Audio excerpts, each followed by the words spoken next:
This week, Alan Moore and J.H. Williams' Turn of the Millennium series Promethea is discussed by Kumar and Emmet. First, I'd like to thank our patrons for keeping this show going. Join them at patreon.com/deconcomics. This is Kumar.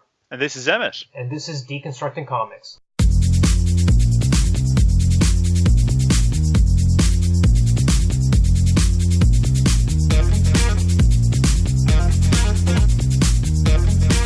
Welcome to Deconstructing Comics. This is Kumar and Emmet. We're both in Melbourne, but we're on Skype today. Because we already had to look each other in the face once this week, so that's... maybe that's our limit. I don't know.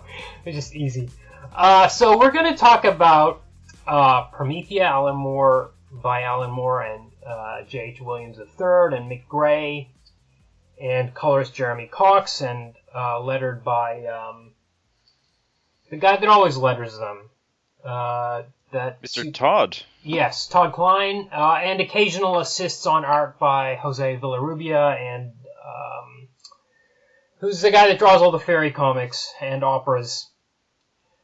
Oh, yes. Mr. I help Neil Gaiman occasionally. Yes, okay, so. That guy. P. Craig, it's not P. Craig Russell. There you go, P. Craig Russell. Okay.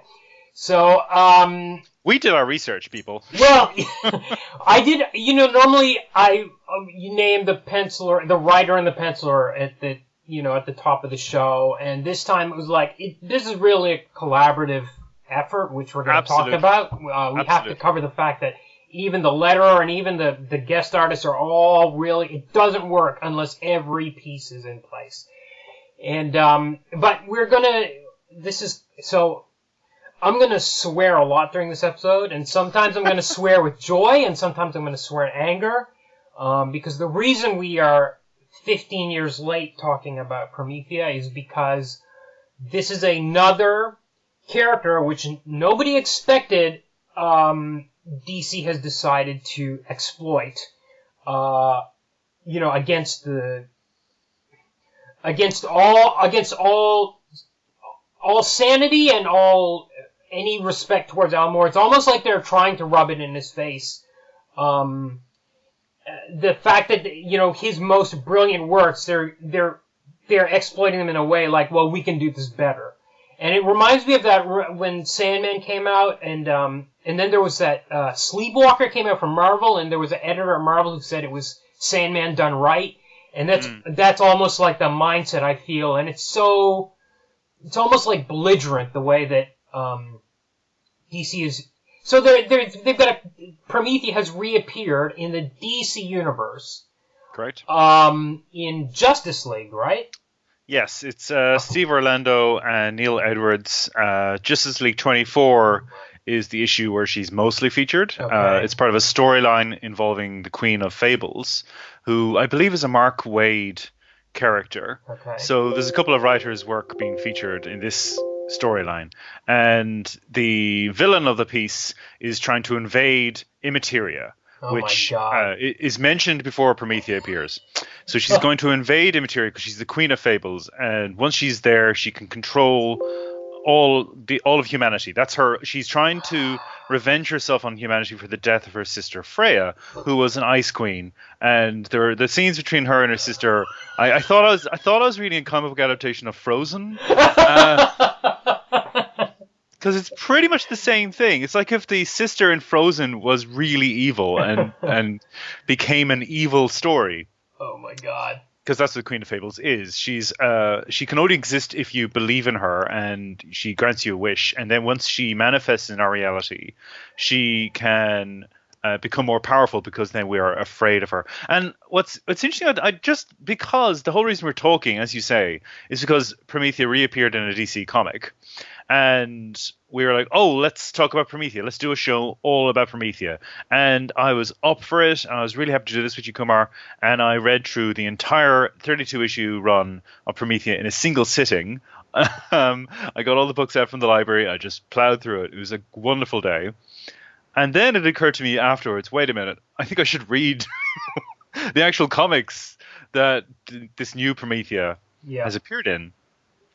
And I'm reading all of what I've just described. I'm glad you took that bullet. Yeah, all I've just described to you, the Queen of Fables, an evil story, evil stories become more powerful, people are afraid of them. Jesus. All that stuff is kind of interesting. Like you can Okay. see that Steve Orlando in his script, he's setting the scene for the return of Promethea, and he's trying to engage with the themes of the book Alan Moore did. Okay. But I immediately have a problem with it Yeah. because the notion that this Queen of Fables is going to invade Immateria, I don't see what the problem is.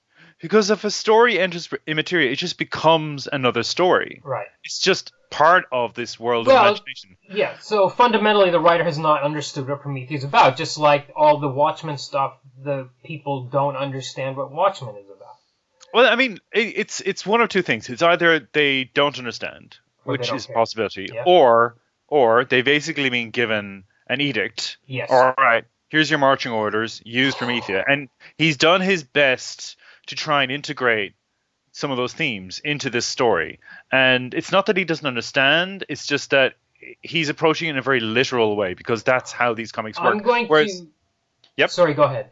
I think what Moore did with Promethea was he did a superhero comic that actually becomes a lecture on magic. So superhero is a metaphor for what he wants to talk about, which is magic. Whereas here we have the metaphor of stories being bigger than us and transcending us, being literalized as a superhero story. It's the reverse of the Promethea project. And it's only 2 or 3 issues long. Yeah. The thing I want to say was I'm going to make a very cynical assessment of this, which is that someone in the conglomerate is pitching a Promethea movie. They've got a library of IPs.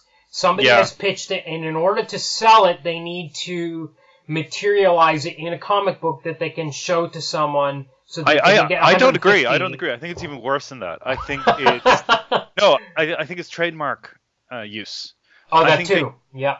They need to use the character within a certain amount of time after acquiring the character. Right. So Promethea and Tom Strong are both appearing in comics this year because ABC was acquired by DC when Jim Lee sold Wildstorm or brought it across with him to DC. And as a result, they are owned properties. But in order to, I think, comic history is full of examples of books that weren't reused or the title wasn't exercised on them. And I am not claiming to be an expert on this, but this is my sense of what's happening. Okay. So they have to basically publish a comic featuring Promethea within a certain time span in order to keep the character in use. This is part of the whole bummer about it, too, is that so there were these 5 titles that Alan Moore had planned, and he had this line called ABC Comics. It's going to be owned by him, published by Jim Lee. America's Best Comics. America's Best Comics. For a time, they were. Yeah, and they were going to be published by Jim Lee, and what happened was Jim Lee, in a super sellout move, decided to sell himself to DC, the man who had left DC and Marvel and said, screw you, in 92 with Image Comics. Anyway, he decided to sell, and he's like, okay, Alan Moore, I'm selling everything. You know, you can drop out if you want. Now, at this stage, the rights for League of Extraordinary Gentlemen the movie rights had been sold. So, because of that legal tie-up, Alan Moore retained the rights to League, but everything else got sold to DC. So they're owned by DC. Now, there's supposed to be a firewall, which meant you would never see DC logos on the books, and he would never get checks from DC. That wall started to crumble, and eventually you started seeing the Vertigo logo on some of these books and things like that, and now the whole thing is being sucked over, and even J.H. Williams III did not know about any of the current stuff that is happening, and he was kind of shocked. I mean, that's where I come back to the whole trademark thing, because for me, this is not malicious in principle. I think there is a degree of bloody mindedness about it from some of the individuals involved. But I think this is simply a corporation exercising its rights over property, and they do not care about the creators involved. And look, you know, we can wring our hands and pull our hair out over this, but ultimately that's what it comes down to. They don't matter. They're not relevant. It's about money. It's about who owns what, who continues to own what, and that's all it is. Yes. So yeah. they could have done the decent thing, and it always comes back to this question of ethics. They could have done the decent thing and informed the parties involved, hey, by the way, just so you know, there's nothing you can do to stop it, but we're exercising title. Right. They could have done that, but they didn't. And as a result, they actually suffered a PR backlash, and this podcast was planned as a result. I'm going to say despite all the before Watchmen and the Doomsday Clock bullshit that's going on, which feels, to me, I mean, you can say about it, feels, in my heart, it feels malicious. It doesn't matter what the corporate reasons for it are. It feels like they're not doing this to anyone else. They're doing it to Alan Moore all the time. And for me, this feels worse than Watchmen. And I think the reason is because Promethea turned into I felt like a very intensely personal conversation between Alan Moore and the reader. And even between Alan Moore and me. Like, this was a book that went into my soul. And I feel like Watchmen was a super brilliant jewel of a comic book, and them exploiting that and being dumb about it is a kind of a different animal than them exploiting this and being dumb about it, because they're really dumb about it, because they are not, that writer's not trying to have a personal conversation about what the definition of magic is and how it has affected their life and what it means to them in a very thinly veiled superhero context, and transmitting that to the reader. Yeah, I just, for the benefit of the listener, last night I shared one of the panels from the Justice League issue with Kumar, and it was the most on-the-nose piece of dialogue. And I am the spirit of the imagination, I think it was. Yeah. And at one point, somebody actually says that they describe Immateria as a land of pure imagination, and I was just, oh wow, it's Willy Wonka. It's like, that's where we're at. But again, I think the opportunity we have, and I'm really glad to hear you express your feelings on what Promethea meant to you, is to talk about how important that series was. I mean, it's 32 issues. It's not a long run, but it packs in so much, and not just Moore's sort of reflections on what magic is and how various story creators, be they poets, be they writers, be they artists, be they comic creators, how they use their imagination to try and express something that's bigger than them to their audience. Not only is it that, it's J.H. Williams and, as you said, all the other collaborators on the book really pushing the envelope in terms of what a comic book in its art can do. There's so much mimicry of other artists. There's so much use of panel spacing and page layout that is really mind-blowing. Well, it's a wonderful discussion on comics. Oh, yeah. And as we were talking about when we were forced to look at each other in the face a few days ago, I don't understand how these 6 or 7 people possibly could communicate with each other about what needs to happen in every corner of every panel. Like, the balloon needs to be this shape and it needs to go here. And there's one panel which is like split in two where Sophie, who is the alter ego of Promethea and vice versa, has a Promethea persona taken out of her.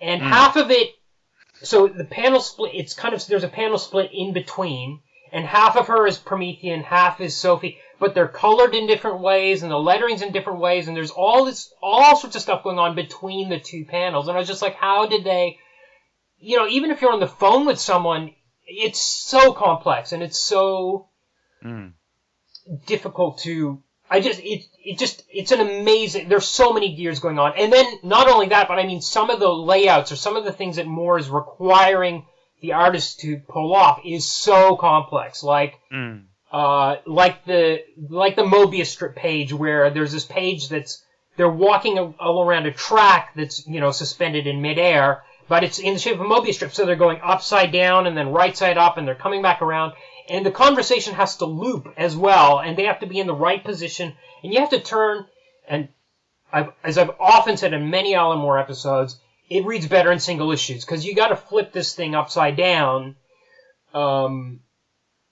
to kind of read it in the right order. And I just think it's phenomenal. And going back to the personal effect thing, Alan Moore's thesis, and it has been for many years, not just in Promethea, is that the definition of magic is art which alters the consciousness of the audience. Mm-hmm. And I've never had this experience in anything else before, but he did it in this comic. He created a piece of art which altered my state of consciousness, because it is, especially between issues 12 and 24, it is a total drug experience without taking any drugs. And it took me, I don't know how you read 32 issues in one day, because it took me an hour to read each one, trying to unpack, to parse the text and the art and understand everything that was coming at me. And the art was so psychedelic, and it was coming into me, and every issue I was literally in a different state of mind, and that's exactly what his definition of art is, and the book is what it says it does. And to me, that hasn't happened before or since. And just to explain to those who maybe haven't read the series, these issues that Kumar just mentioned, 12 to 24, that is when the characters go on a trip up the Tree of Life through the various Sephiroth. And each issue is dedicated to a different point along this system of the Kabbalah. And I think he merges the Kabbalah and the Tarot. He draws a parallel between the two of them. Yes. And it's more or less Alan Moore lecturing us on his philosophical system based on readings of Aleister Crowley, who features quite heavily in this, Austin Osman Spare, another occultist who features very heavily in this, and a number of pieces of fiction which he's drawing into this as a sort of way of illustrating his ideas. And each issue is not only done in a different art style to reflect the environment they're in, but it creates a different mood. So there are certain Sephiroth which are very aggressive, so there's a heavy use of red. And there's even a negative Sephiroth, which is like a hell dimension, if you like. And that's aggressively red. And you feel that when you're reading it. Like, it conveys to you the emotion of these spaces. But then there's a beautiful... there's one issue which is all in blue. It's really soft blues. It's like a Van Gogh print. The cover was this very memorable Van Gogh riff by J.H. Williams III. And that's very peaceful, and it gives you a sense of calm. And so there's a very deliberate use of color and style and reference to cloak this lecture that Moore is giving us in something more meaningful. Like, he's using the comic book as a way of trying to see the ideas rather than simply being... I know a lot of people criticize this run for being didactic, but the fact that he was able to create this sensory experience around that makes it more meaningful. Yeah. So it's not just a bore, like lecturing you on this is what I understand magic to be. Like, you don't have to take his system on. You don't have to believe in magic to get a sense of what he's saying. Oh, yeah, I agree, because I mean the Kabbalah stuff, which goes on really for 12 issues, and the Tarot stuff, which is all tied up. I don't buy it for a second, and I don't give a shit about it. But I totally bought it when I was in there. I had to live it. And even the fact that every page is a two-page layout, a two-page spread, affects the reading of it, affects how you physically engage with it. And, I've mentioned issue 32, I think, on this podcast before, which is it's this crazy issue where you read the pages beginning 1 to 32, you read every page, beginning to end, front to back.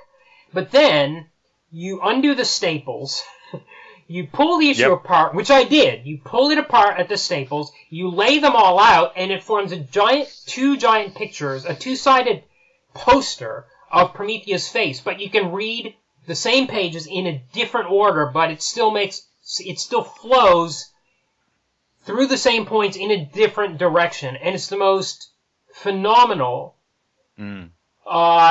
dazzling, formalist thing I've ever seen in comics, and it forces you to physically engage with it. You cannot do it without physically becoming a part of the experience. I read the series in its original run, issue by issue, back in the 2000s, but I left them behind in Ireland. I don't have them with me. So I went to the library to take out all 5 volumes to research for this podcast.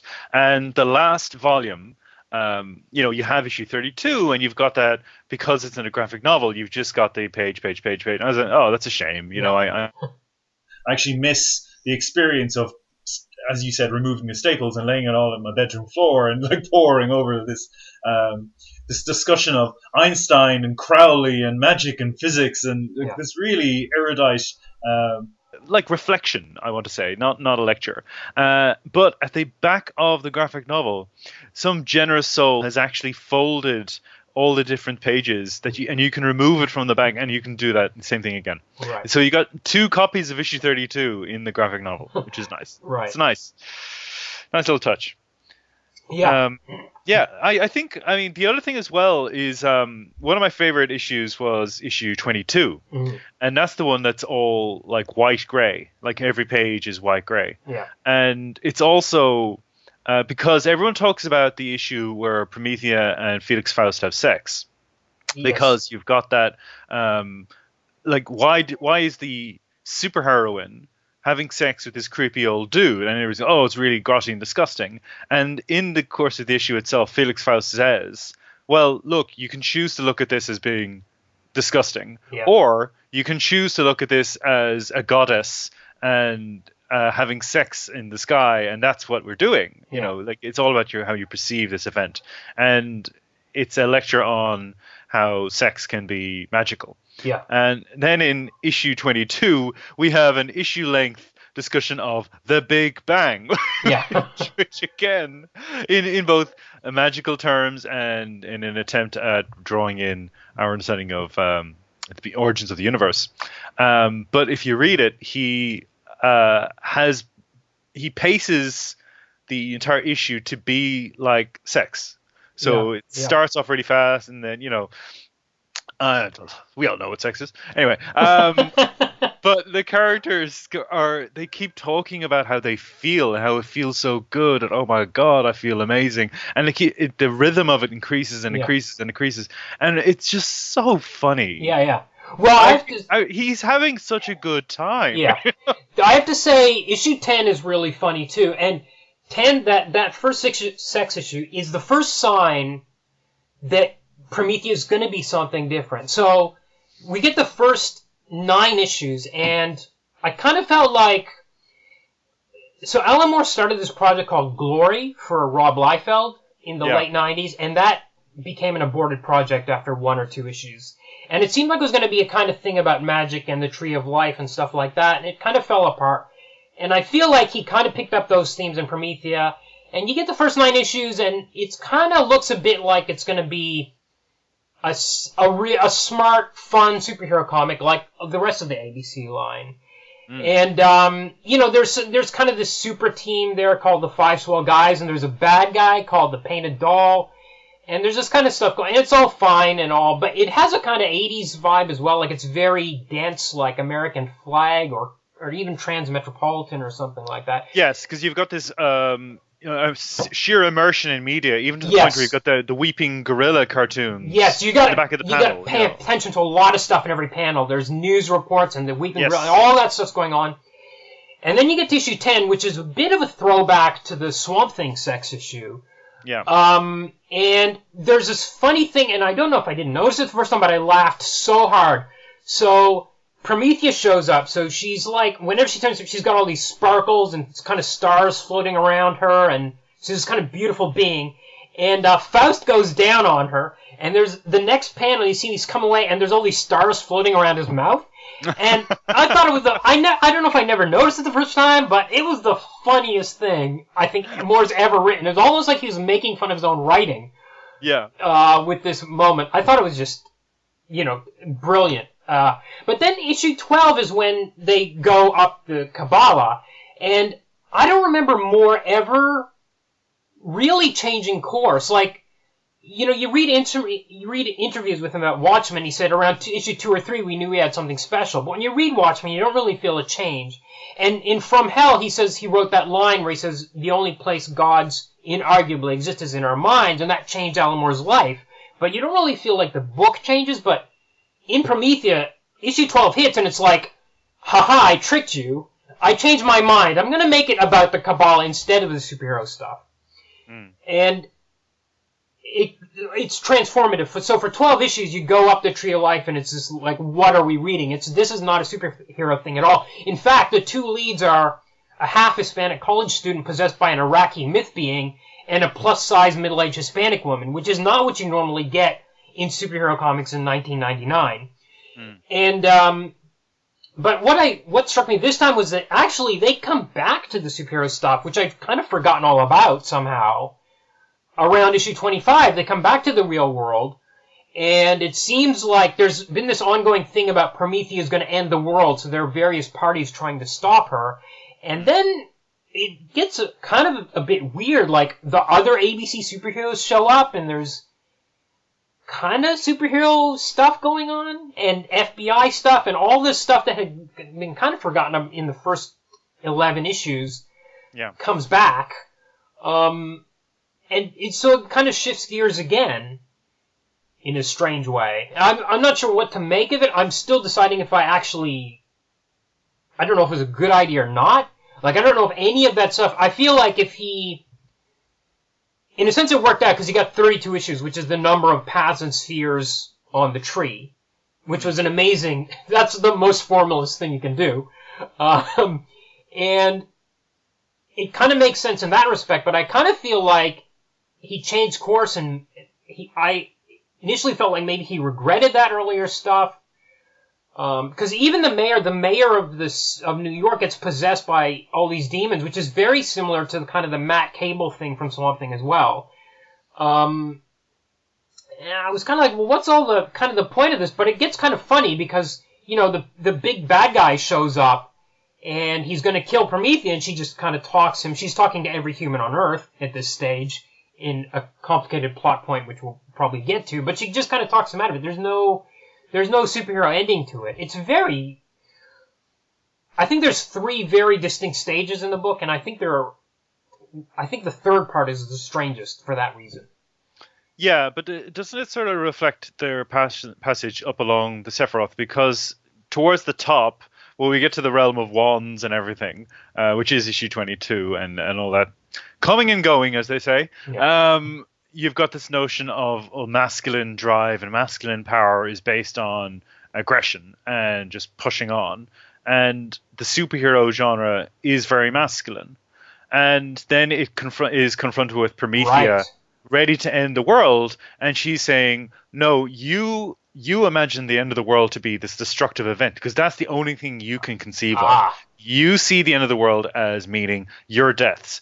I'm giving you the end of the world as a form of revelation. Right. That how we see our reality is limited because we're just driving forward. I'm going to give you a broader reality, and that's the end of your world. And I think that's what the superhero crossover pastiche, where America's Best reunite to stop Promethea. The FBI are joining up with them, and they're going to assassinate her if they can, and it goes horribly wrong. And all they've done is provoke her into finalizing that, because Sophie doesn't want to end the world, because Sophie is convinced that this is a bad thing.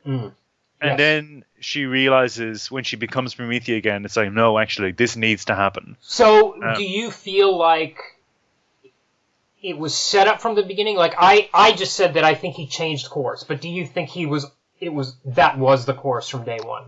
Very early in the series, we have discussions being had between characters sort of on the periphery, because Sophie doesn't quite know what they're talking about, or is not present, that Promethea will cause the end of the world. Like, very early on. Yes. And she's referred to as the Whore of Babylon by the Temple, who I love. They're the would-be Christian death cult that's behind everything, are like a bunch of oldies in a squash club. That's who they are. And their privilege is what they're protecting. They are rich white people. Yeah. And their perspective is so limited. This is all they can do, and they just see her as a threat. That's all they can see. So very early on, there's this notion of the end of the world, the apocalypse is destructive. And as we then go into the Sephiroth journey, Promethea is separated from Sophie at one point and goes off with her father, who sent her off into the desert when she was a child, to finally teach her what he wanted, what he was trying to accomplish way back when the Christians killed him for practice of magic. And the idea is that she is a concept, she is an idea that will bring about the end of the world, but it's the end of the Christian world, which is good, evil, suffering, poverty, all these things. And Promethea is like, no, life is brother. Because as we talked about previously, we learned that even after Promethea brings about this revelation, there are people who still refuse to acknowledge that it's happened. Oh, yeah. So there is a choice. Like, you still have a choice. It's just the domination of the vast majority of people by this simplistic good-evil dynamic has been removed. Like, they get to experience life in its fullest. Right. So, sorry, go ahead. No, I'm finished.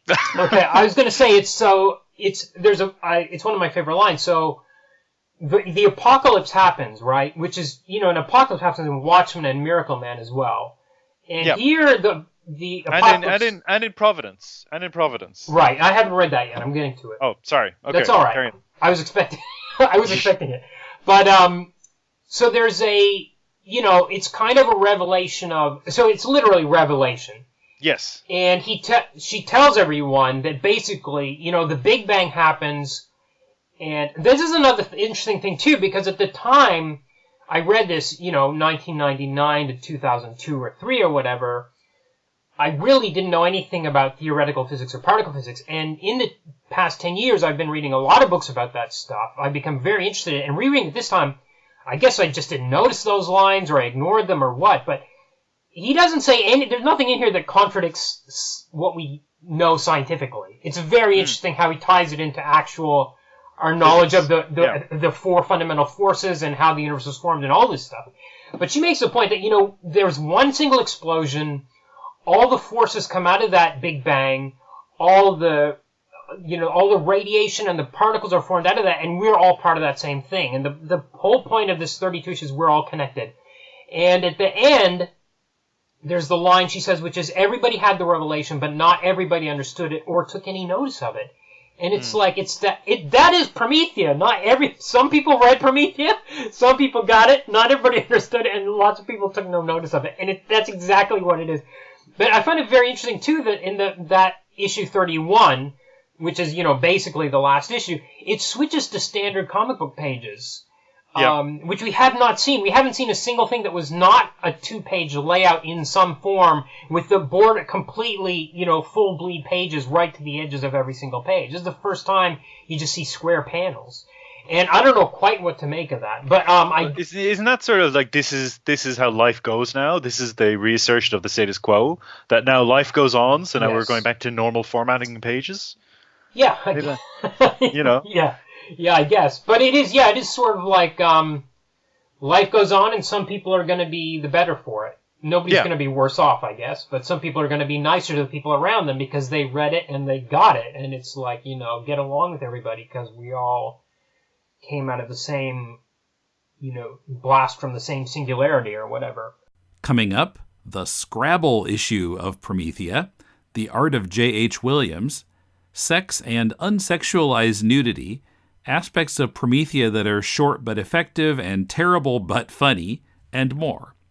First, just a reminder that you can help this podcast by making your Amazon purchases via deconstructingcomics.com/Amazon and make that your bookmark for future purchases. We'll then get a percentage of what you spend. It costs you nothing extra and helps us cover web hosting and the other costs of presenting this show every week. We really appreciate your support. When you watched Batman as a kid, you enjoyed the colorful heroes and villains, the text sound effects on the screen, the thrill of watching a heroic crime fighter escaping from death traps and taking down bad guys. But the show was devised to interest adults, too. What did you miss as a kid? Sexual innuendo. The penguin's too small for me. Closeted gay characters. I like that cape, Batman. Freudian death traps. Has the giant clam really swallowed Robin? Police incompetence. Bruce Wayne is a millionaire playboy. Hardly a secret identity for Batman. Whether you're a kid or an adult, there's something to like about our favorite Caped Crusader. Tim and Paul dig for the deeper meanings under the Batmania every first, third, and fifth Thursday of the month. What's the podcast's name? To the bat poles. To the bat poles. To the bat poles. Yeah, there was a couple of things. There's little quirks in this series as well that I just love so much. Like, okay, so we were talking about the apocalypse and the Revelation. Characters keep eating a breakfast cereal called how do I pronounce this? A chocolate pops or chocolates pops? Chocolate. Chocolates pops. Yeah, yeah. So the idea of the apocalypse in pop culture is this something you should be afraid of, but it's almost become mundane. Yes. Like, he's basically telling us that we're not going to do the same old apocalypse. We're not going to do the same old Armageddon. I'm going to do something interesting here, you know? Yeah. And at the time, I remember comparing it a lot to when I was reading it first time around. There's an Irish novel by James Stephens called Crock of Gold, which is all about the god Pan falls in love with a shepherdess, and then her people are trying to get her back and trying to bring her back to a good Christian life. But she's gone off into this pagan world with Pan and discovering sex and everything. And then at the end of the book, it turns into a joyful apocalypse. There's the destruction of the Christian worldview, and then the pagan worldview sort of takes over. And it's like James Stephens just sort of saying the Irish should celebrate their pagan heritage and get away from this negative religion, which is Catholicism. And I was like, I wonder if Alan Moore's read The Crock of Gold, because it's very similar, just that progress and that the idea of sex positivity being related to paganism. So there's stuff like that in there that I really enjoyed. I had this idea in my head. Oh, sorry. I also want to mention Hecate, who is the whore of Babylon, who Promethea takes on the aspect of. She's drawn to look like Gloria Swanson in Sunset Boulevard. Yeah. You know, I'm ready for my close-up. Yeah. She's looking directly at the panel. Yeah. And there's a lot of addressing of the panel. There are moments where, like, Hermes talks to the... Yeah. Hermes notices us. Yeah. I think Grace at one point says, who do you think you're spying on, you grubby little adolescent? And she's looking to panel, and we turn the page, and it's Kenneth psychically looking into... Is it Barbara's mind? He's with Barbara in the hospital, or is it Sophie? He's in the hospital, and he's psychically linked to their experience in Immateria, and Grace sees him, but we think she's talking to us. Yes. So there's and that happens a few times. Yeah. There was also, I got a bit of a chill when I was reading it during my splurge there the other week, where they talk about the world ending in 2017. Yeah. Yeah. They're saying the world is on track to end in 2017, and I think there was an issue. The issue released in November 2002. The two characters, Barbara and Sophie, look to panel again.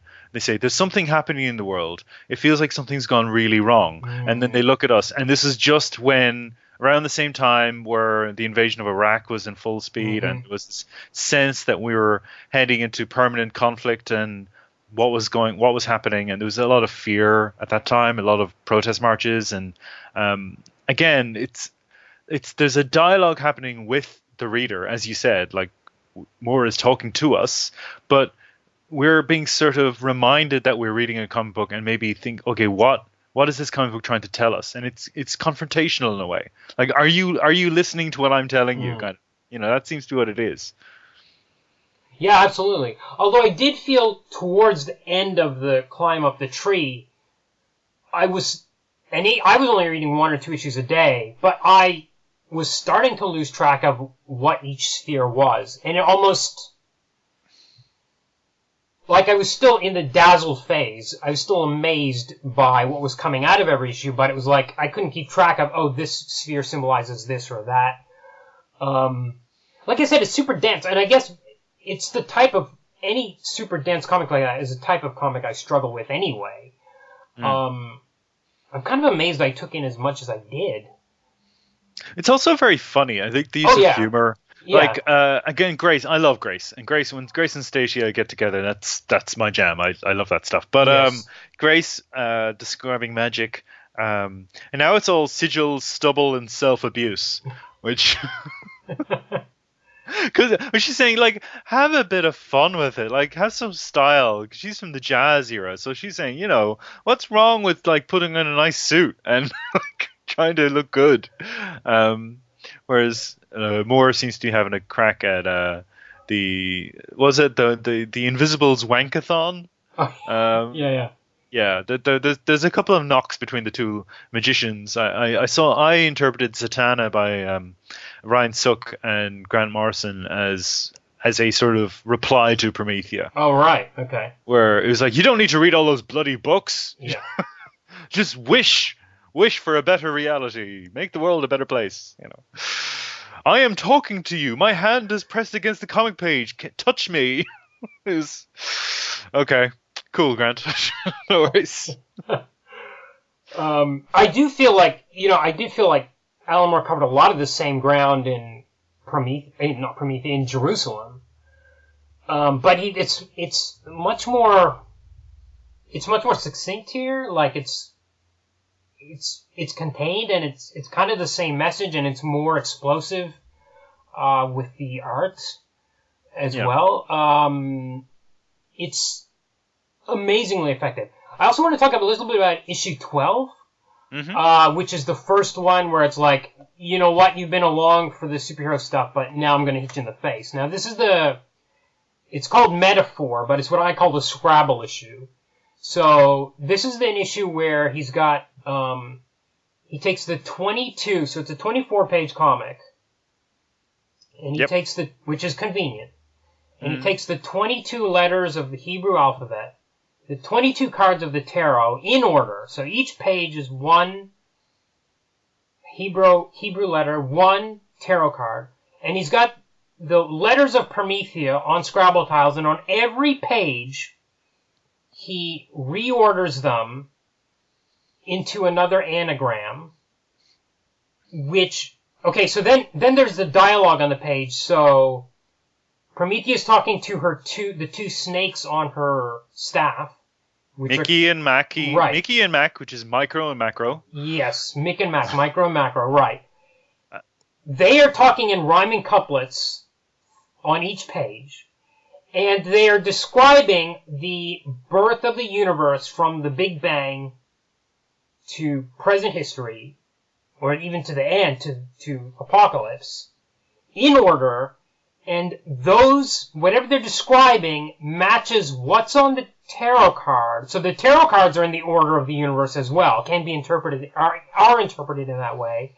And the Scrabble tile anagrams, which are were limited to the word Promethea also, and use every tile on every page, match up with the theme being described in the tarot cards. And there's also a joke being told by Aleister Crowley at the bottom throughout the issue, piece by piece, which and also... He's getting older each page. He's getting older, and the joke sometimes matches, the stage of the joke sometimes matches the theme of the tarot and the Scrabble tiles and the state of the history of the universe.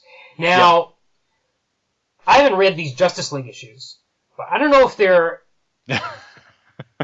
It's not as dense. No?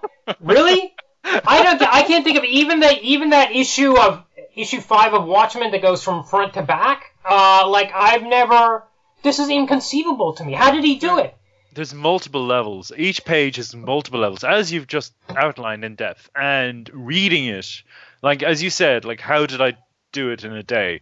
But that issue, that took me, like, just revisiting it again. And as I was trying to say before, when I was reading the original issues of Promethea, I studied every issue, like each one. So reading in the trade form for me wasn't a big deal, because I was plugging back into those memories, those sense memories of reading those initial issues, and like poring over them and tracking down all the references and reading books that are mentioned in passing, looking up poems, looking up philosophy that's mentioned in passing. And the Aleister Crowley stuff as well. I think it needs to be said that this is one of the most sympathetic depictions of Crowley that I've ever encountered, outside of maybe Cosmic Trigger, where Robert Anton Wilson sort of tries to approach what Crowley was getting at as metaphor. He's saying a lot of what he's doing is he's just trying to scare the straights. Like, he's just trying to get rid of people who are dull and boring, and he's trying to talk to people maybe with a little more imagination. And this is why he's using metaphor. And Moore seems to be even the title of this issue, Metaphor, following the same line of thought. And I find that really rewarding. Just to, like, not necessarily to say Aleister Crowley was a good guy. He wasn't. He was a monster. But what he was saying was a way of trying to break us out of one way of thinking. Yes. And Moore is using him as a vehicle for that. And Crowley keeps reappearing throughout this series as different versions of himself and different versions and interacting with the tarot and with the Kabbalah as a way of sort of latching on to that idea. And this one issue is almost like a statement of intent for everything that's going to follow. And the snake dance comes up a bunch of times as well. The woman dancing with the snake, which is our transcendent selves, our imaginative selves, and our physical self, which is the snakes, which represent our DNA, the strands of our DNA, and Mick and Mac and all the rest of it. So I noticed later in the series when Promethea is basically being suppressed by Sophie. She doesn't want to become Promethea anymore, and she's got a dead-end job, and she's got a nice, pleasant boyfriend. Oh God, I loved him. Yeah, he was so. Yeah, he was. He was me. Like if I was in that situation, yeah. and when they have sex, you can see he's got the snake tattoos on his arms. Yeah.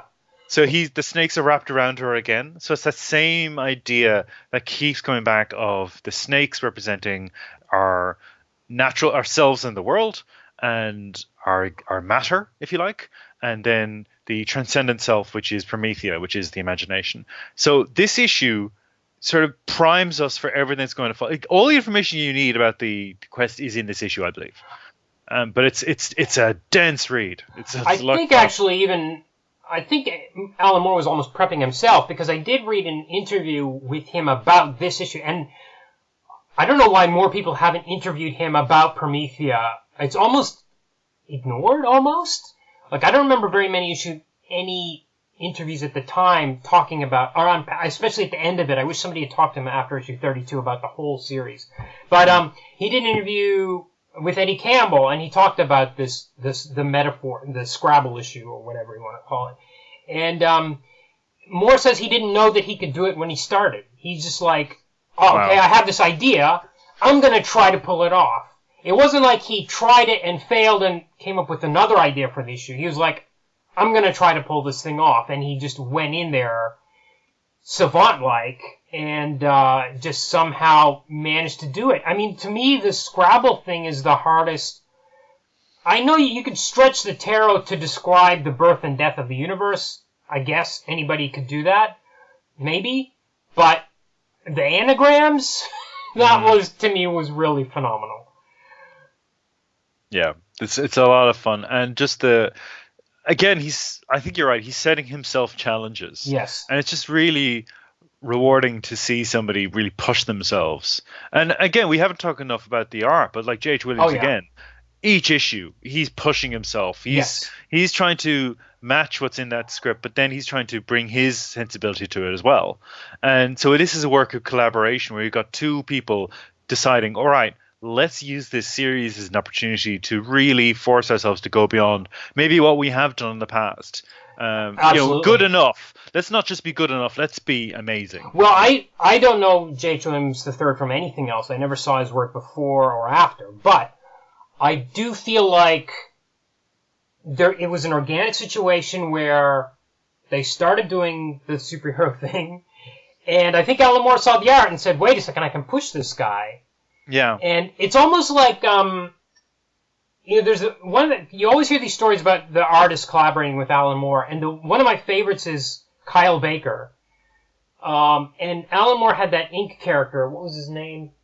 Splash Brannigan, who's kind of a Plastic Man character, all right? Yes. And Alan Moore handpicked Kyle Baker, and Kyle Baker was like, why do you want me to draw this thing? And he drew it, and he hit it out of the ballpark, and then he was like, actually, I do love this, and then he went on to work on Plastic Man. And it's almost like one of those things where Alan Moore sees the thing in the artist that they don't see in themselves. Yeah. And he somehow gets it out of them. And I mean, you mentioned you haven't read a lot of J.H. Williams. I mean, he had done some Batman stuff before this. He had done, like, it's good, it's clean. His art's very clean and structured. But after Promethea, he did Batwoman with Greg Rucka. Yeah. And, like, the style of almost the stained glass window framing of panels that is in Promethea, that just became his thing. Right. He just, like, and it was sort of like, I can do this. So it transformed him as much as it transformed Kyle Baker. Yeah. Exactly. Yeah. And, like, Batwoman, I think, again, it's another book which is celebrated more for the art than for the storytelling, which is also good. But it's known as the amazing looking comic from the 2000s, where you've got this woman who's adopted the persona of the Bat, but she uses a red wig, so there's lots of red and black. The use of color in it's astonishing. Like, it's a really beautiful book. So yeah, that's J.H. Williams unleashed after Promethea, transformed. He heard Promethea's message. Yeah.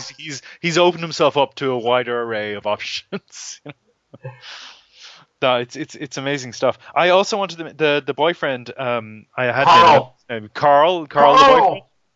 Yeah. Because you were saying to me, you made the point that you were drawing lots of parallels between Promethea and Marvel Man, and I felt Carl being left behind by Promethea is a lot like when the Marvel Man's host leaves his wife behind. Yes. Because he's like, I'm sorry, I'm no longer your husband. Yeah. Your husband was just my host. Right. Now I am this bigger thing, and I need to go off now and have sex with my, my superheroine other self, And the wife gets left behind, and I felt he'd repeated that storyline a bit there, but like to good purpose. Like, I'm not saying it's derivative, but it was another echo of Marvel Man, which, as you pointed out, gets into this utopian longing that Promethea delivers us to. Well, I think there are throwbacks, like I said, to the Swamp Thing sex issue, and even something we haven't really mentioned is there have been Prometheas throughout history. So there was like a Little Nemo type Promethea character, and there was a Wonder Woman type Promethea character, which is another Alan Moore thing, is to have legacy characters that have appeared multiple times, and it seemed like it was just going to be another riff on that initially, before it turned into a whole other the thing. The thing I wanted to say, if I can find the scene with Carl. Oh yeah, so Carl, I just love this guy. I felt like, so he had this girlfriend, Sophie, who was incognito. Well, she's called. She was on the run. She's called Jo. She calls herself Jo. Joey, yeah. Joey, yeah, that's it. Yeah. So then she's forced into being turned into Promethea by a fight with Tom Strong, basically. Yeah. And she comes back to say goodbye to Carl, and he says to her, "You're Promethea, the science heroine from New York. You're out of my league now, right?" And she says, "Yes," in that voice, that strange, archaic voice of hers. And he says, "That's okay, Joy, you always were." I love that to death. And then later on the same page, he says, "Jesus, Joy, this is fucked up. I mean, you're like the horniest thing I've ever seen, and I feel like I'm talking with my mom." Which is how I felt about Promethea the whole way through. I was like, it's amazing to me how beautiful she was, but non-sexualized. And even in the sex issue, it felt very non-sexual to me in some way. I don't know if this is a personal thing. No, I think a lot of people have responded to that issue. What we talked about it before in this show. It initially starts off with a sense of mild disgust or revulsion, but as it progresses, you get to a point where it's just really gentle and affectionate. Yeah, and she says she likes him at the end. It's not like she's like, "I like you, Jack," and he's like, "I like you too." Yeah, but he's killed previous Prometheas, and when you mentioned all the different Prometheas, the pantheon of Prometheas, the other thing I thought of when I was reading this for the second time was it's kind of like the Doctors in Doctor Who, right? Because you've got all the different versions of the Doctor, and they're all still alive in different time streams. Right. Like, they're still there. Yeah. But the Doctor continues to reincarnate and have new hosts. But the Master refuses to reincarnate. The Master will only reincarnate at the last resort. He tends to rot or decay because he's hanging on, whereas the Doctor embraces death and renewal and all this. The Master doesn't. And I thought there was, Moore was maybe doing a thing when Faust first appears, that Faust is the Master and Promethea is the Doctor who keeps coming back, and then Faust has killed her. I think twice. But they don't. I love that the Promethea, Bill, who's a comic book writer, artist, who transformed himself into Promethea, and in the immaterial is a woman, is Promethea, likes him, like actually recommends him to Sophie, going, talk to Jack, he's nice, I liked him. Yeah. There's nobody two-dimensional in it. I mean, everybody. There's kind of good and bad aspects to everybody. Yeah, in a sense. Even the person who kills Bill, Bill still loves him. Like Bill forgives him. Yes. That's an astonishing thing, right? And it's almost like the comedian in Watchmen, where there's this horrific thing, but there's still this inexplicable human connection. Yeah, which a lot of people have a problem with. Of course people have a problem with it. And there was an angry letter in about issue 10 where somebody complained that it was a cliche to have the hot girl with the old man. Yeah. But the same letter also complained that the desire to not use a condom was some sort of frat boy kind of perversion. I remember that. Which I thought was a weird... I'm sure lots of people enjoy sex without condoms. I don't know if it's necessarily that perverse. But anyway... So, there was some negativity around it. But, Swamp Thing is gross, too. And, Abby had... Maybe that was gross. I don't know. But anyway, Promethea was... It's a weird... that brings me to another thing, which is... There's one thing that I really disliked about this book, and that is that all the swearing is replaced with, random symbols, like comic book symbols. Yep. There is, a guy gets his brains blown out in this book, and there is nudity throughout. And I'm like, anybody who's offended by cursing is going to be offended by the nipples, too. So I really didn't... I want to know what was the editorial mandate that demanded that they could have nudity and gore, but not say shit. Do you actually see nipples in this? Because there's usually like little floaty star things in the way. There are. No, there absolutely are. And it's more and more later. The later you get, the more... At first there's a nipple slip, and I was like, the editors didn't notice that one. But then several issues later, I was like, oh, wait a second, it's going on all the time. And it's like they just don't... They don't care. It's there all over the place, for sure. I'm just thinking of... Because I just watched Altered Carbon, and I liked how the nakedness of the characters in Altered Carbon wasn't sexualized at all, because it's all about people trading in human bodies. So they're just pieces of meat. Right. So you have a number of male actors walking on camera just bollock out. Yeah. And it's just like, hi. There's no attention paid to it at all, right. Which I really enjoyed, with the exception of the main actor, Joel Kinnaman, who whenever he's fully naked, there's always like a leg draped over his crotch, or maybe he's standing in front of a potted plant or something. Right. He's the only one. I was like, what's wrong, Joel? Everyone else is just hanging out there. What's the problem? I was thinking of poor Jack Faust, when he gets naked in that issue, he's really embarrassed about his penis size. Like he's saying, well, here it is. And Prometheus is like, oh, no, I like it. And it comes down to shame. Yes. Because that's what I think this is about. And I think what Moore is trying to say is like, because again, we have Jack's point about like you can imagine us having sex on a disgusting mattress, or maybe we're in the stars. It depends how you look at it. So he says that, but he is slightly ashamed by his body. Yes. And Moore is saying like, don't be like why are you like just enjoy the act itself, enjoy sex, and then like maybe we can evolve as a society if we leave some of these sexual hang-ups behind us. We should go ahead. Go. I was going to say we should point out, I don't know if you actually said it, but it is like about tantric sex, and it's it's so unsexual, much like the Swamp Thing issue.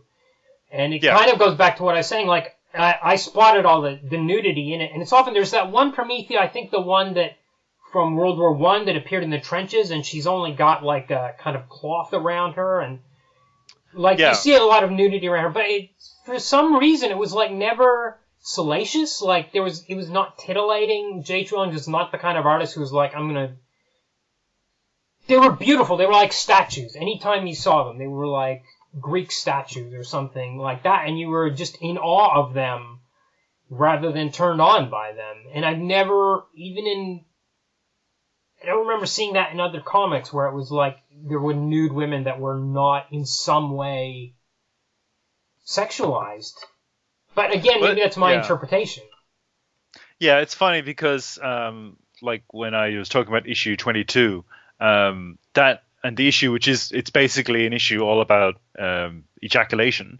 That the way Barbara and Promethea appear in that issue did look slightly pornographic. There was this sort of nod to the stylized poses of women in pornography, but it's also, that's just an aside, because then you've got the idea of, well, they're actually enjoying themselves and they're enjoying feeling good, and it's not about porn. It's about how they just, this is how we visualize sexual pleasure, porn. And I kind of thought, okay, there's an idea there. He's saying something there about sex positivity and maybe getting away from the idea of porn being automatically grubby. And maybe if we get away from that, maybe it will stop being grubby. Maybe you can actually have more artful pornography.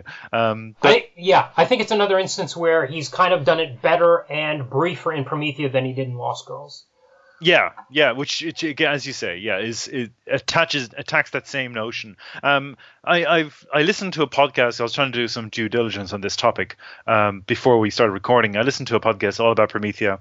This is, as you say, there's not that many, and they got into this whole discussion as to whether or not Alan Moore is feminist or can a man be feminist, and they were going on and on about that.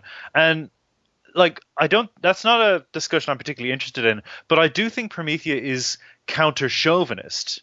Like, I think it's trying to reject the more, as you say, sexualized aspects of comic book art and challenge them to be more rewarding, or maybe a little more interesting, a little more imaginative. And so when you have the nude in Promethea, it typically isn't sexualized, but it's beautiful. Yeah. And what does that mean to you as a reader? What are you experiencing? Are you aroused by this, but not in a embarrassed, shameful way?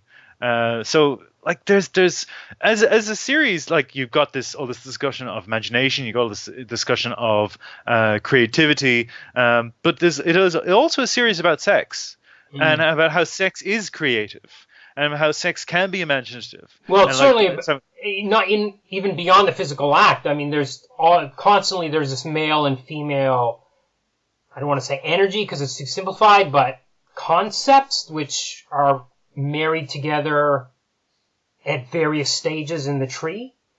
Yeah. It's again bowls and wands. Yes. Lots of bowls and lots of wands. Yes. It's just like it's almost like, I don't know how to articulate it. It's like you can't have one with the other is also too simplified. It's more. Waiter, I've some symbolism in my soup. Yeah. Be quieter, everyone will want some. It's more like, I don't know, like the existence itself is these two things. It's not that it needs these two things, that's what it is. It's these two forces. You don't even have to call them male and female, just call them these two forces, and they are what every aspect of existence is. Yeah. And, that, like, as you say, that there's an interest in the book in exploring what is masculine, what is feminine.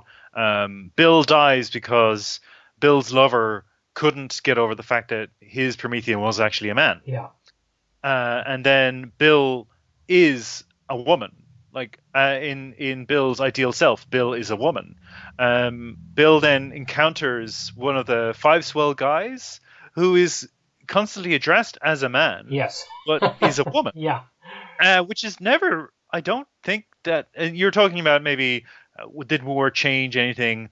But I don't think they ever actually address that. Like they never explain what's going on there. Right. But when Bill encounters that character, he's like, "Oh, we should talk." Like there's this recognition that oh, okay, yeah, we should we've got something in common. So presumably that character was a man, but is now a woman, but nobody's addressing it. Like they're just not talking about it. Like they're pretending it didn't happen almost. Yes. So there is this sense in the series that again, it's that notion of, do you want the limited perspective or do you want the wider, broader perspective? Mm-hmm. And male and female is a limited category. There are a broader array of experiences, and the series sort of touches on that as we go through. Stacia as well, like Stacia. Yeah. Like we haven't talked about her at all. Stacia's friend, who is also a doing Sophie's an academic paper.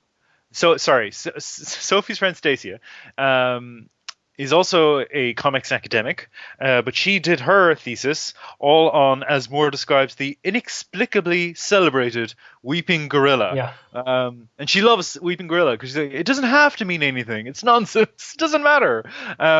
Which I think is almost a metaphor for her repression, but also she continually is abusive to Sophie. She keeps calling her a lesbian. I love this. So this is the thing where, especially in the first issue and a few later, I was like, she's constantly calling Sophie a dyke or a lesbo or something like that, or gay, as an insult, pretty much. As an insult. She's her friend, but it's an insult. Yeah. And I remember there was a letter around issue 2 or 3. Somebody's complaining about the book being homophobic. Now, yes. And the podcast I just listened to, exact same thing. They were saying, why is she an awful person? Why is she such a homophobe? All right, I'm going to say this. As soon as I read, not that letter, when I was reading the issues, I was like, Stacia's gay. Yes. That was the first thing that stuck into my head. And the reason I thought that was because of Chasing Amy, where there were all those dick jokes. And it was like, actually, this guy's making all the dick jokes because he's gay. And I was like, Stacia's actually gay. And she did turn, and then I saw this letter and I was like, this is kind of a weird letter. I mean, if you know anything about Alan Moore, he's not, I mean, he was living with his wife and his girlfriend for a while, and he was, one of the protesting article. Her girlfriend, sorry. Yeah. And he was leading the charge against all these anti-gay. Anyway, all the anti-gay legislation that was happening in the UK in the 80s, and I thought that's a weird letter, but then it was still in the back of my mind. Stacia's gay, right? And then it kind of disappears for a while, and even the insults. Well, she was less in the book, but it just seemed a little bit less. And then I noticed, and then I was like, oh yeah, then it happened. It's revealed, right? Like she gives in to her true self. And I thought it was great. Yeah, and her fate. What happens to her when the feds shoot her and take her into custody, and then pump her full of pills? And when Promethea rescues her, like, she's overweight and she's confused, and I think they put her on lithium. And again, like, her situation there is this commentary on how we treat women who try to have a different experience of themselves, or maybe don't fit into the mold of what a good woman is, and she gets sectioned for it. And it's really distressing. Yes. So when the revelation happens and we meet her again, and she's dating the Fed, and they're both out as lesbians. But then she's still dodgy as, because apparently Grace, who was one of the Prometheas who inhabited her, is occasionally taking part in their sex life, right? And the Fed doesn't know. I shouldn't laugh about that, but that is crazy. Like, Stacia, you are such a creep. That you're crazy. Still problematic. Yes. Like even in the utopian afterlife of the world. And if you think about the way she was insulting Sophie by calling her gay and a lesbo, and now she's secretly having non-consensual gay, forcing this other woman to have non-consensual gay sex. It's crazy.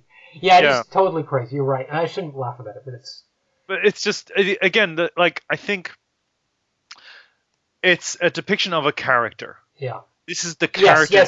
Yes. And I think unfortunately and it's gotten worse now, but like I think there can be a very reactionary response to some things. As a whole, Promethea examines all of these ideas and lays them out for you, and doesn't invite your judgment.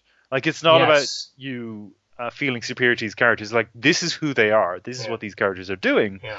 And I think that's a feature of good storytelling. Yes.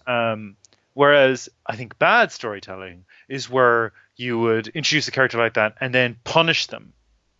Yes. You know? Which, like, look, not to belabor the point, but the scene with the two demons torturing the taxi driver with his guilt because he is a sex abuser, he's abused children, and he kills himself as a result.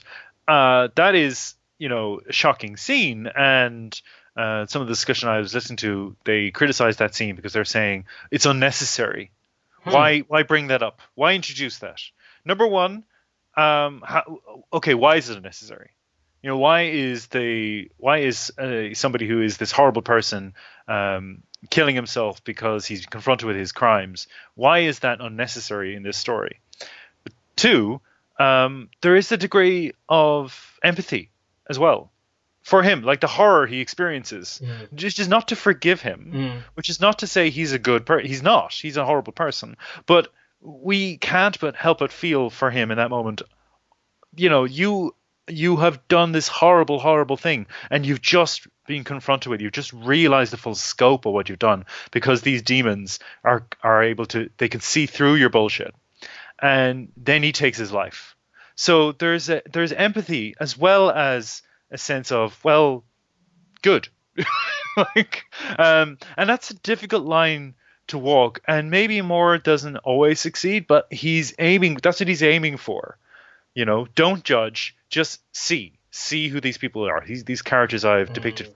And that's a brief tableau. I think that's like 3 panels on a page. Yeah. You know, but I feel like we experience the guilt and the shame and the horror in those 3 panels. Yes. And that's, you know, really compelling stuff. Yeah, for sure. Okay, is there anything else we want to add?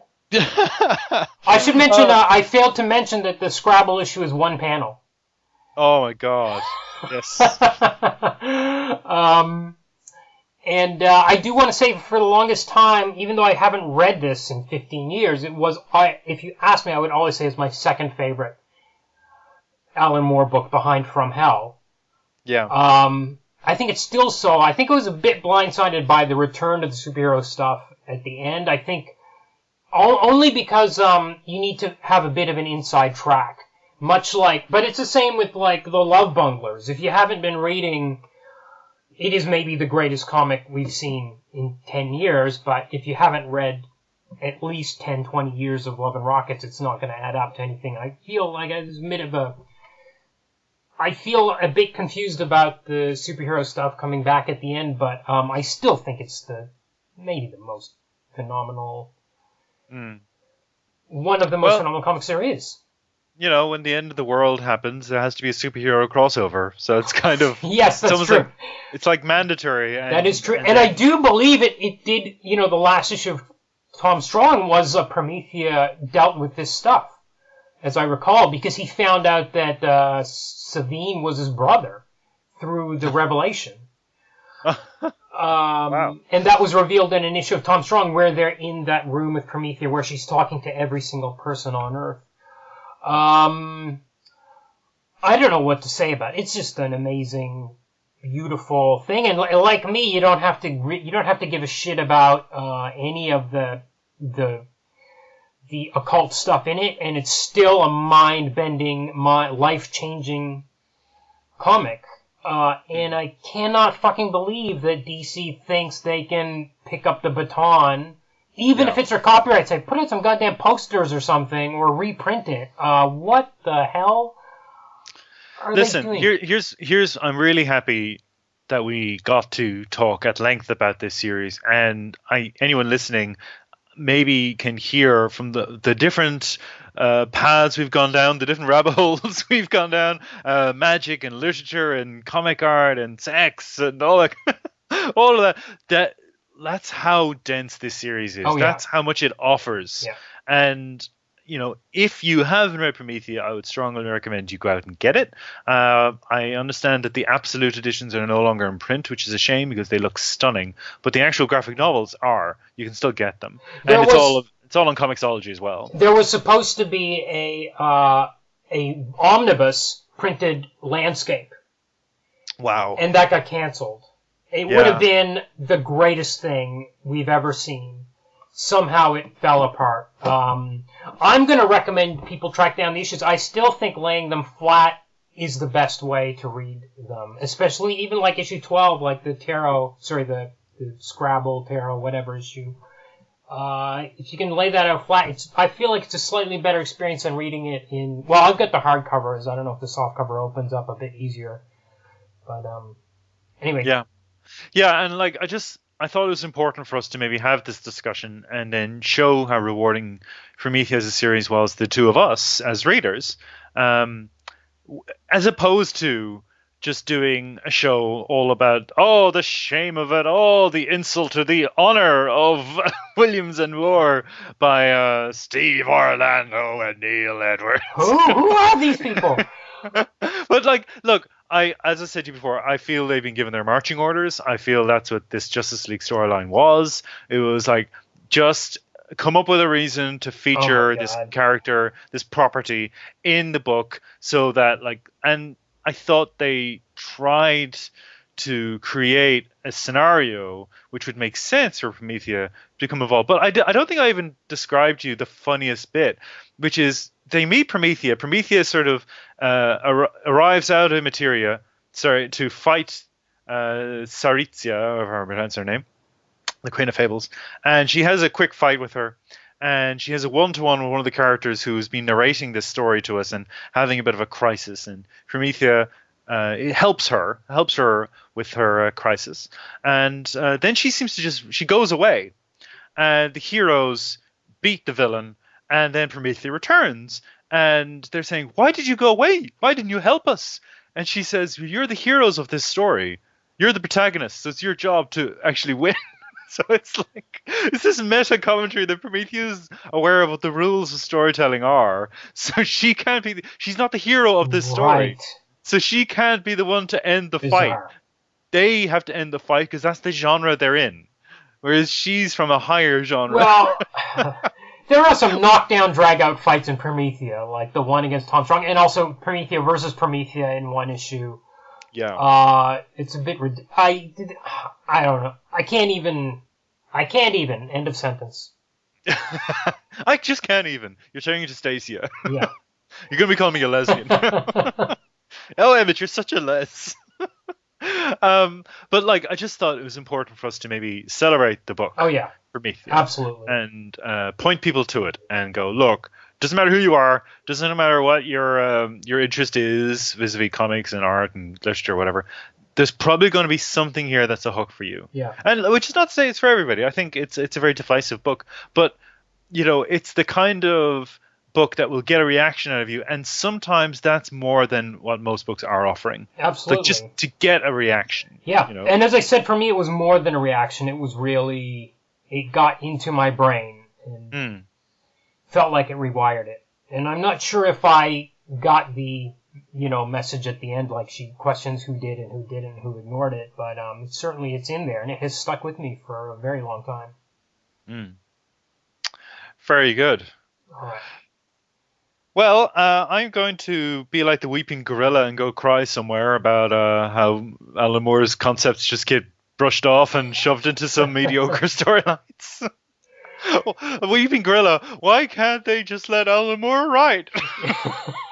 I have to say, Weeping Gorilla was kind of, the comment that Weeping Gorilla was actually sad, which they go into the Immateria and they meet the Weeping Gorilla in person, because he's apathy. It's actually sad that his sadness is a joke, and it's like, oh yeah, that's the world we live in. Yeah, astonishing.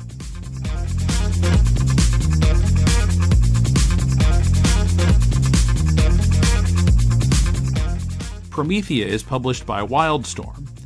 Tell us what you think. Write us at mail@deconstructingcomics.com or contact us through social media. Find all the links on the right sidebar at deconstructingcomics.com.